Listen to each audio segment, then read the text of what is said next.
Hello there and welcome once again to The Verdict. I'm Mick Cornett along with Kent Myers, and we're here every week, as you know, dealing with topical issues and meeting interesting people, and we bring in one of the up-and-coming legislators during this session. Yes, we're having today the Honorable Stephanie Bice, Senator from District 22 here in Oklahoma, which is basically North Oklahoma County and some of Canadian County.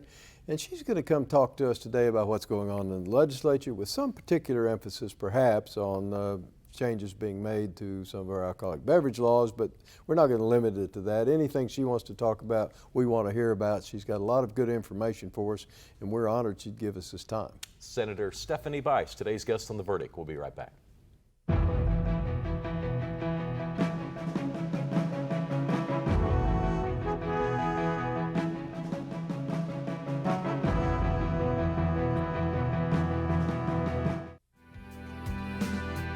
I've always been a public servant. I've served either tribes, I've served the federal government, or I've served state governments. The law allows me to express my natural desire to advocate. My name is Stephanie Cochran. I am an attorney and I am Chickasaw. Lawyers give their clients, and in my case, tribal governments, a voice. And it's through legal decisions that tribes have been able to accomplish and to regain some much lost footing that they encountered in the late 1800s and the 1900s. When I reflect back on this time in history, I think I'll look at it in terms of opportunity. And I think now we have to turn those opportunities into long-term success for our future generations. See more stories about the Chickasaw people at profilesofanation.com.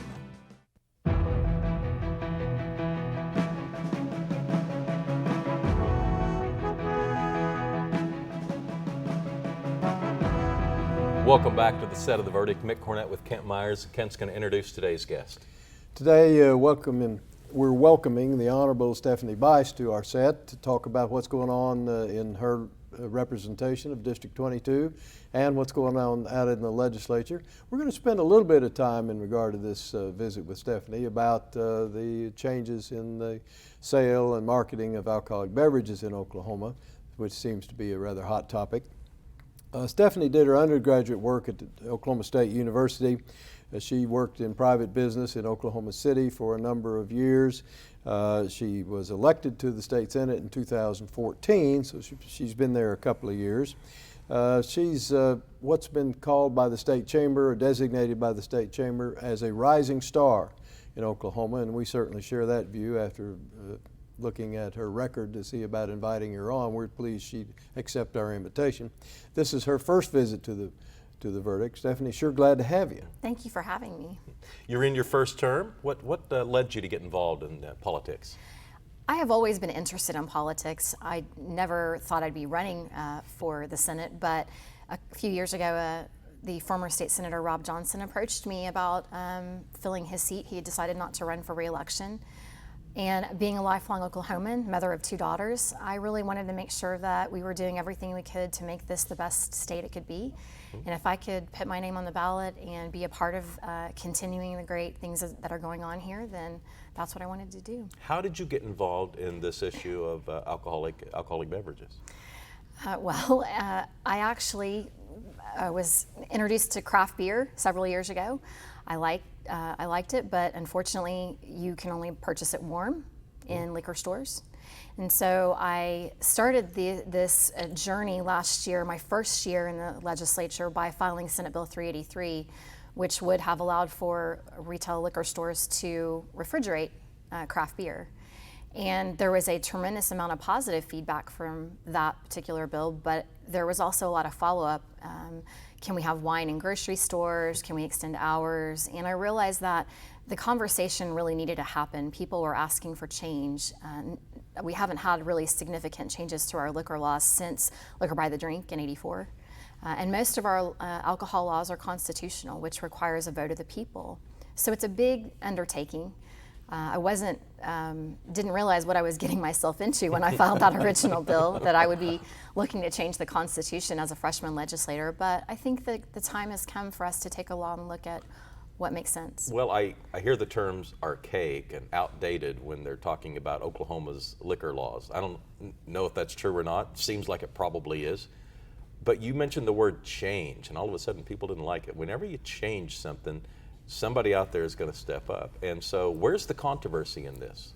Well, I think what you have to realize is a couple of things. First of all, there are a lot of moving pieces to the alcohol industry. It's not just the retail liquor stores who could be impacted with this change, but it's also distribution, wine brokers, convenience, grocery. There's a huge swath of people that are impacted by making these changes, and you really need to spend the time and look at all aspects of it to be able to put forth legislation that makes sense. And so that's why when the original bill was filed last year, we moved it through the process, but then we decided to send it to conference committee and let it sit there so we could study how we wanted to make these changes in a way that was thoughtful and that tried to bring everybody to the table. It's my understanding, well, I wanted to follow up exactly on what you just said, bring everybody to the table. It's my understanding that the process that was followed by your committee was to include everybody in the industry and let them have their say before anything was final and submitted for consideration, and that everybody had a chance to make their views known. And I presume that that was a pretty worthwhile endeavor. It really was, and when I say everyone, I really do mean that. It was restaurant owners, because they're impacted by some of these changes. It is obviously liquor store owners, the distribution and wholesale folks, as well as the manufacturers of beverage. So we asked for input, we asked for what they'd like to see, and we also looked at what Oklahomans want to see changed. You've had a lot of people asking for wine in grocery and convenience stores. Many states, I think it's more than 27, are currently offering that, and we do not. The other thing that many people don't know about the change that we're looking to do is moving to full strength beer, or what we call single strength beer. Right now in Oklahoma, there's a designation of 3.2 versus what would be called High Point. Yeah, 3.2 is non-alcoholic, allegedly. It is. I think that Senator Helen Cole, the late Senator Helen Cole, wanted to change that because she didn't like the designation that it was non-intoxicating. Non-intoxicating. Yeah. So it is designated as a low point beer, but there are challenges with that. I think many people would be surprised to know that we're only one of 5 states left selling 3.2 beer. It is Oklahoma, Colorado, Kansas, Utah, and Minnesota. And there were some concerns that if one of the large manufacturers, maybe Miller Coors or Anheuser-Busch, decided to stop producing 3.2, that our Constitution does not allow for the sale of High Point beer products in convenience and grocery stores. So it was an issue that needed to be addressed. The proposal that's now being considered would be a resolution That's submitting correct. The issue to the vote of the people, and to change the Constitution. The Liquor by the Drink proposal a number of years ago was structured along county option lines.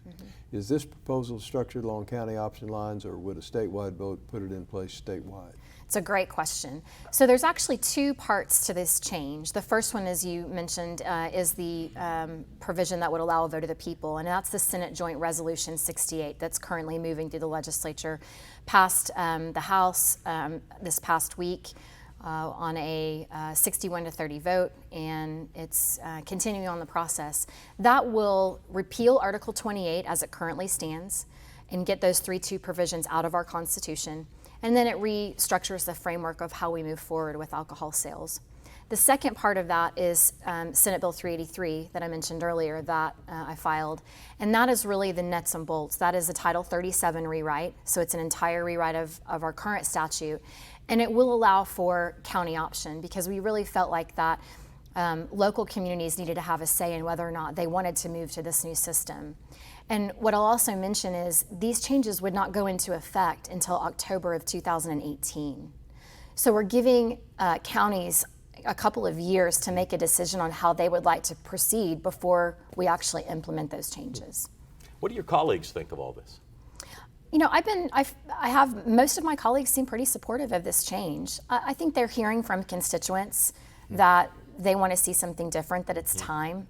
Most of the laws haven't been changed since 1959. Yeah. They were written into the Constitution and have never been addressed since then. Wow, it's funny you bring that up because you know how the Oklahoman has an opportunity for you to go back into the archives and you can see really any newspaper. Well, one time I wanted to see the newspaper of when Jim Norick was elected mayor. I knew it was in 1959, I knew it was in the spring, and so I'm going through and I find it, and the headline had nothing to do with Norick. It said, "Oklahoma goes wet." April of 1959. Over in the corner, Jim Norick had been elected mayor. But that shows, the banner headline shows you how impactful that was. Decades and decades of Oklahoma before they changed those laws. And you're saying a lot of them haven't been changed since then. That's correct. I mean, the most recent change is liquor by the drink in '84.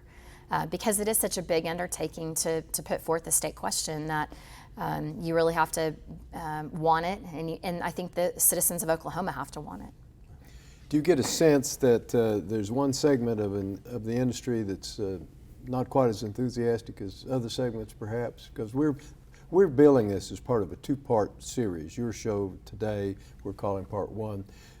Next week, we will be airing kind of the other side of this view from retail liquor dealers who will appear and talk about their view of the same proposal. What are the concerns of the retail liquor dealers, and how do you assess that? Well, I think Mayor Cornett hit the nail on the head when he said change. Anytime you talk about changing anything, there's concern. And particularly for retail liquor stores that have been operating in the same form and fashion for the past, almost 60 years. There really hasn't been any changes, significant changes to them. So that in itself creates some uncertainty, creates some reservations for them. There are some retail liquor stores that are excited about change. They want to see something different, but there are many of them that are concerned about how this framework is going to affect their business long term. Who can blame them for that? Sure. Senator Stephanie Bice, today's guest on The Verdict. We'll have more with Stephanie when we return.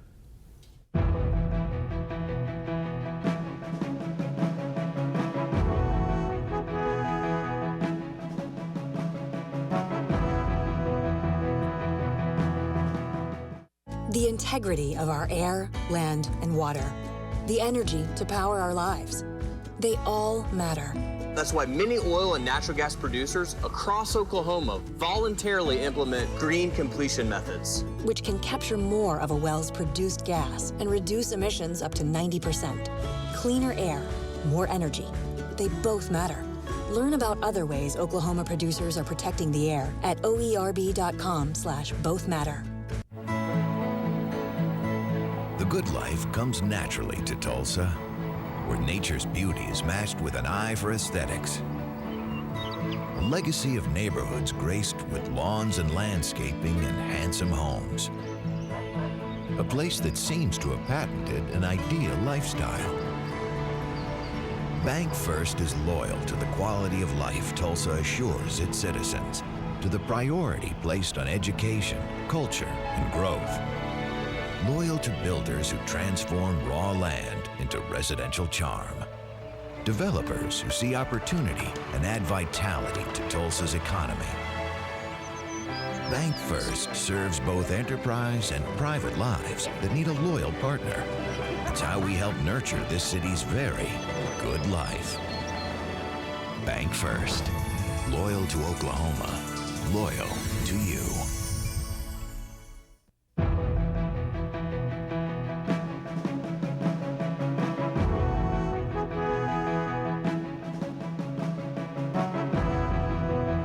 Welcome back to the set of The Verdict. Mick Cornett with Kent Myers and our guest, State Senator Stephanie Bice.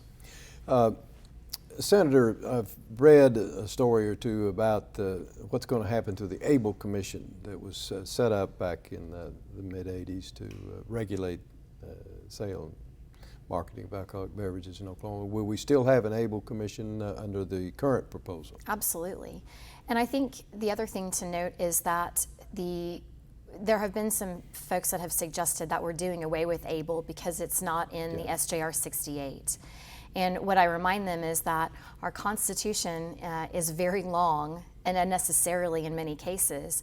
A state agency does not need to be part of the Constitution. So we are taking it out of Article 28 and we are reconstituting or reforming them in Senate Bill 383 under Title 37 as a statutory agency so that If down the road we want to look at some efficiencies with combining agencies, we'll have the ability to do that. Well, and that's been a consistent pattern of reform, I would suggest, in the legislature for a number of years now. That's what happened at DHS, went from a commission form to an agency. And a number of other now agencies used to be governed by commissions that are not anymore. So this is in line with prior precedent that seems to be working, is it not? That is correct. And one other thing I think is important to note about ABLE that many people don't know, and that is they only regulate on-premise, which is restaurant and bars, as well as liquor stores. They do not regulate the sale of 3-2 beer. And so when we look at moving to a single strength beer system, one of the benefits, particularly from a public safety perspective, is ABLE will now be the enforcement arm for all alcoholic beverages. And there are some challenges in communities with trying to enforce sale of 3-2 beer to minors. It is usually done through the local sheriff's office or local municipal enforcement.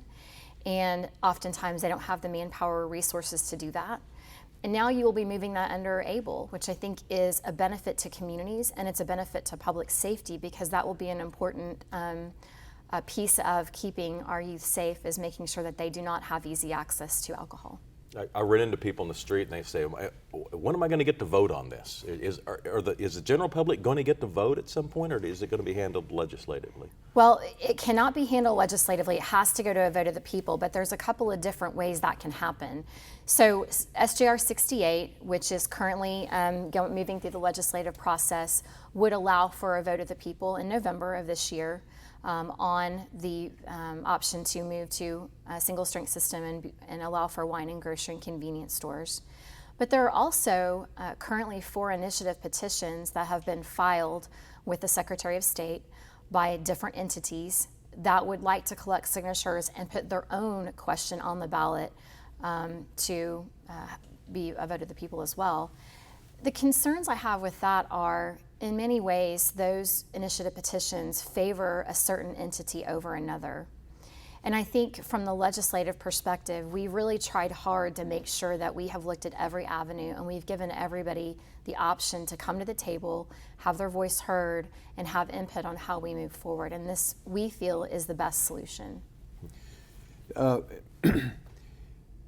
Aren't those initiative petitions cutting it pretty close on time in order to make the November ballot? Because as I recall, any initiative petition has to be finished through the process of the Supreme Court by not later than August 26th in order to be to the state election board in time to be on the absentee ballot, to be printed on the absentee ballot. Aren't those folks running close on time? I would assume so, but I'm not following that as closely. Yeah. I'm really more focused on making sure that I work on Senate Joint Resolution 68 as well as Senate Bill 383 and get those in the best shape that we can to put them to a vote of the legislature and get it on the ballot that way. Let me ask you, I'm sorry, let me ask you about another concern that I've heard from lay folks, that they believe there's a correlation between underage drinking and number of outlets where product can be made available. That if you dramatically increase the place where strong beer can be, and you take it out of the retail liquor store and you put it into the convenience store and the grocery store along with wine, you're going to increase the consumption of underage drinkers. So how do you respond to that? Well, I think that I haven't seen any hard and fast stats that would suggest that. I would also offer that those convenience and grocery stores are still selling an alcoholic beverage. Whether it's a lower percentage of alcohol or not, it's still an intoxicating product.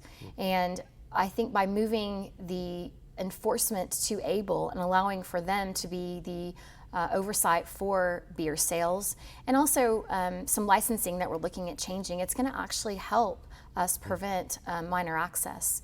One of the provisions of Senate Bill 383 that I am proposing would be for all employees that sell beer or wine or spirits to be licensed. And that allows us, if they sell to an underage individual, to revoke that license. It holds them accountable. And I think that's an important provision that we need to do to make sure that we offer. If that happens, would that mean that every checkout person in a Safeway or a Homeland, pardon me, or Crest or wherever it might be, would have to be licensed because If they're they want to checking it sell, out? that's correct. And the provision would also be for 18 and older, so you must be Right. 18 or older to be able to sell. There is some push for that age to be 21 and above, but that puts an undue burden on our businesses. Currently in restaurants, you can have workers behind the bar making those beverages, but service is still 18. And we think that's a reasonable compromise so that convenience stores, grocery stores, as well as restaurants are not going to have an undue burden of trying to meet that 21-year threshold. Anything else on this subject before we move forward and talk about the budget? No, I think that if the other thing I would add is if Oklahomans, want to know more, please email myself or Senator Clark Jolly, who's a Senate author on SJR 68. We're happy to answer questions, and we want to do the best we can to get this on the ballot in November. All right, we're heading down to the last couple of weeks of the session. I think there's got to be a lot of decisions on the budget made. How's that going? You know, there seems to be this misconception that nobody's talked about the budget much, and the reality is that we've talked about it every single week since the first week of session. Numerous times during the weeks, we've had meetings as a Republican caucus to discuss potential ways that we can shore up the budget. It's a difficult discussion. I never imagined when I ran for office that I would be dealing with a $1.375 billion shortfall. But I also think that one of the benefits is in Oklahoma, you have to have a balanced budget. And I do think that's a really good thing. It prevents us from going in the hole like we see on the federal level. There are things that we have to take into consideration, though. Several of our agencies have taken significant cuts over the last couple of years, education being the biggest one, and we really need to make sure that we're providing a quality education for every child in the state of Oklahoma. What are your constituents telling you? About the budget? Yeah. You know, education is a big topic. They want to make sure that we're doing everything we can to hold education as harmless as we can. Medicaid cuts are a very big topic right now. Nico Gomez has put out a public comment about up to 25% cuts. And he's also come to the table with a proposal, which I really appreciate him looking at how can we fix this budget issue on the healthcare side. And so he's looking at accepting some federal dollars. I do not see it as Medicaid expansion, but using that money to be able to expand Insure Oklahoma, which is a really great program that would allow for low-income families to have health insurance. You're just about to complete your second year as a senator from District 22. What's been the biggest surprise to you in your service in the Senate that you didn't envision happening? But let's put aside the budget. What other, maybe just the way you operate, the way the Senate operates, what is the biggest surprise you've had? I think the biggest surprise would be the misconceptions that people have. I don't know if Mayor Cornett has been labeled a politician or not, but not having been in politics until the last few years, the politician label tends to have a bad connotation with it. All of us in the legislature, we're just people, and we all want to do the right thing, and we want to make good, positive changes for the state. And sometimes I think the general public forgets that. I'm just a mom and a business owner, and I want to do good things for Oklahoma. All right, we just have a few seconds left. Anything else you want to tell our audience? The other thing I'll mention is get out and vote. One of the things I learned, one of the other surprises I learned in running for office is how few people actually register and get out to vote. Yeah. We had a big rally at the Capitol yesterday that talked about voter engagement. And I encourage everyone, not just in the presidential election, not just in November, but in every election to get involved. All right. State Senator Stephanie Bice, thanks so much for coming on the show. Thank you for having me. Thank you. Kent and I'll have a final word when we get back.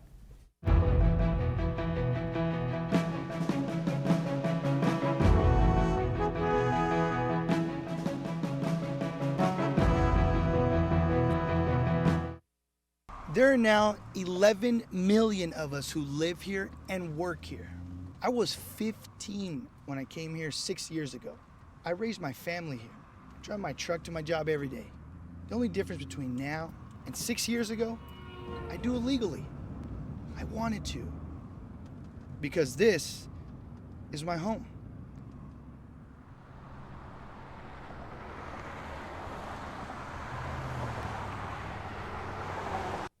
All children deserve a life of hope and love, but sometimes they experience a life of pain, neglect, and abuse. When that happens, each child deserves all the quality assistance and representation that can be offered in our legal system. For more information, call 23-CHILD. Oklahoma Lawyers for Children, helping to bring hope and love back to the lives of abused children. You will always be mom and dad to me. I think for us, once we got started and we began to see the tremendous need just within our state, it really was just a calling for us. The blessings far outweigh any obstacles that we've faced. You will always be mom and dad to me. The Journal-Record is pleased to be a sponsor of The Verdict. The Journal-Record, since 1903, the best source of Oklahoma business news and legal information. And for almost 30 years, Oklahoma political, government, and business leaders have turned to the McCarville Report for accurate, reliable, inside information. Visit the McCarville Report online.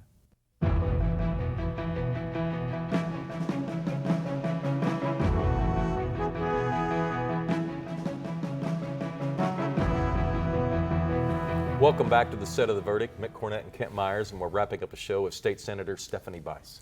Yeah, we're really pleased that the Senator would join us and talk about all of what's going on out at the Capitol, not simply the alcoholic beverage portion, but she's obviously on the front lines of that and knows that topic very well. It seems to me that, if nothing else, the discussion on both sides of this issue has been very helpful in isolating problems and perhaps helping to formulate solutions. And I think with leadership like Stephanie is giving in District 22 and in the Senate generally, we'll come up with a good product. Yeah. And I think she did a good job of humanizing the citizen legislature, which we have in the state of Oklahoma. Well, it is, and they're just doing a grand job. They're facing enormous problems. A lot of people watching here as the end of May approaches. That's going to do it. We'll see you next week on another edition of The Verdict.